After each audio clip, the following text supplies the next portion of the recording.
This one is for my girls. Good. Well, let's talk a little bit about sister locks and postpartum. Now, y'all, if you guys, well, you probably wouldn't know, but throughout my entire pregnancy, I was like, am I gonna lose my hair? What's gonna happen? Like, I was so nervous about going through that, right? So, for all my ladies, if you feel like you're going through that postpartum shedding, like you're losing them edges, right? If there's breakage, all of those things, let's talk. Now, I ain't no loctician or any specialist. I'm just sharing things that I do or things that I did during my pregnancy. I'm now 6 months postpartum, and knock on wood, I ain't lost anything, right? The only thing I had was like a little shedding, which I'll talk about. But for the most part, my locks are intact. If anything, it probably got a little bit thicker, um, which I'm not complaining, right? But let's get into it.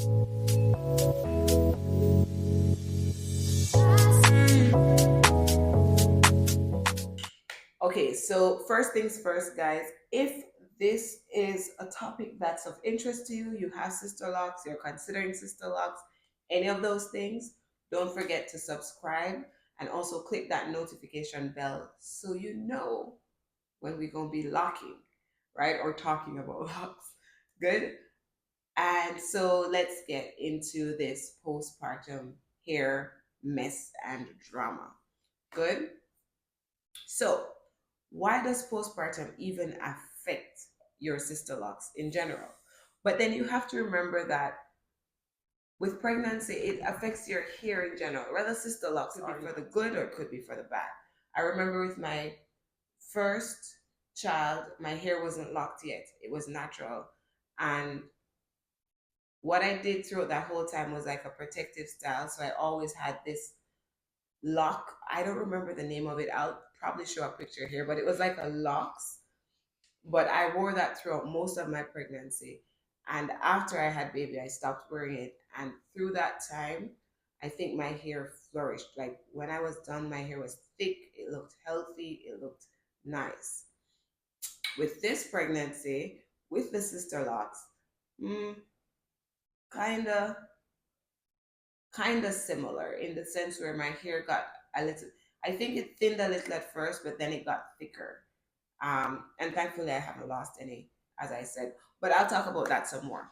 But first, let's talk about why we lose or why our hair is affected by postpartum, why it happens. So you have to remember that like all these hormones and things going on in your body actually helps your hair, right? So your hair is in like strong mode, protective, and you know, definitely strong. But then after, when your estrogen levels drop, it drops real hard, and so does the hair, right? And that's where you get the shedding or the breakage or the, you know, it just all happens at once. And the reality of it, guys, I say this all the time, it's normal in the sense where it's science. So it happens, right? You just have to figure out ways to treat it, to grow it back, and all of that. But it's beyond your control, so to speak. If it happens, if it happens. If it doesn't happen, it doesn't happen. Yeah? But it's just a part. So embrace it, bald spot and all, whether you have it or not, embrace it. It's just a part of the process. Just work on getting it back, like growing it back, kind of thing, right? Of course, no one wants that, but it's science. It happens. So, here are my suggestions. Here's what I did. I don't know if that's what worked or if it's just my hair. I don't know. But I do know that for me personally, I am 6 months postpartum. I'm also like breastfeeding, and because of all of that, I'm still taking my prenatal vitamins, right? So maybe some people take postnatals, but I'm still taking my prenatals. And then also with the prenatals, if you don't want to take prenatals, then you could take regular vitamins, but take like hair, skin, and nails. So things with biotin, things that will help your hair. keep taking those vitamins. As I said, the next thing to kind of avoid all of that is those low tension hairstyles. So please stop doing the yeah, it's too much on the roots. So just kind of let your hair breathe. Simple stuff. See, like this, as I show you guys, I don't do my hair tight. So I just have this and I'll wrap it around and like this, so you realize my hair is still loose. And if it feels like it's tight, I'll just pull and pull and pull and make it feel loose so that nothing feels like it's pressing. Because to be honest, I like to like just cane my hair in two, but sometimes when I do that, I feel like the edges are drawing in, so I don't. So this is how my hair is half the time. I try even not to let it out in my face because when I have it out, it causes like breakouts for my face. So it's a whole thing. Most of the time, it's like this, unless it's a special occasion. My other thing to minimize all of this postpartum drama is, of course, hydration. And I'm not just talking about hydrating the hair, I'm talking about hydrating yourself. So you drink a lot of water, also give your hair a lot of water. You could use gentle oils, lightweight oils, nothing heavy. I have my personal mix, but I'm not going to share that yet, right? And my personal mix, I like it. I feel like it helps my hair. I also feel like it helps my hair with growth. Like right now, my hair needs to be retightened badly. And I don't know if you guys can see. I want to show you guys like the growth. Kind of hard to see though. But like from hair to hair is growth. Um, from my last retightening. Just not bad. But yeah, trying to keep your hair as hydrated as possible is key. Your hair and yourself. Yes? Hydration, hydration, hydration.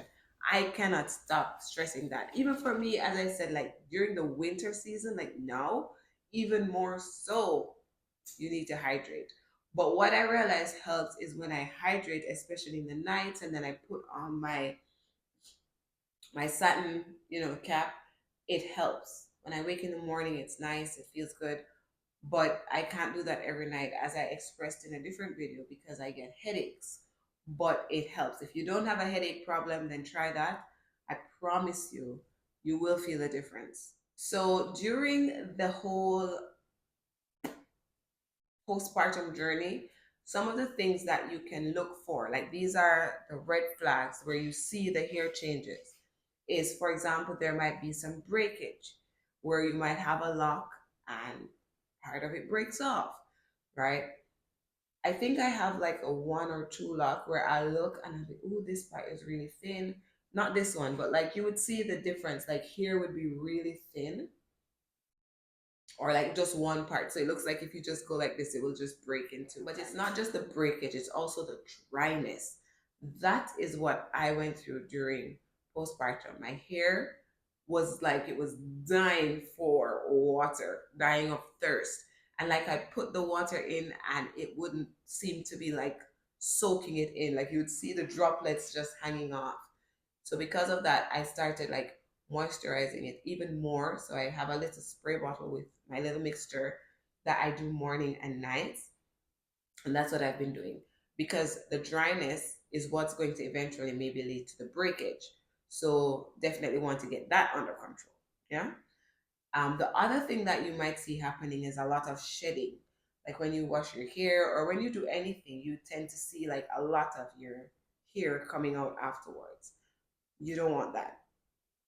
For some people too, they actually have like slippage.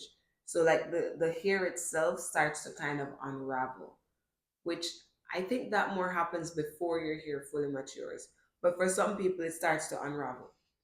All right. So this is for like the moms, right? Specifically, still sister locks, but for the mothers.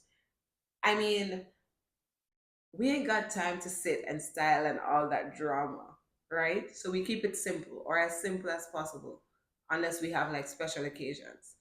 So to maintain that proper healthy locks, just like I said, the hydration is key. All you have to do is spritz a few times, spray, spray, spray, shake, shake, shake, and go where you're going. Yes? Spray, spray, spray in the night, same thing.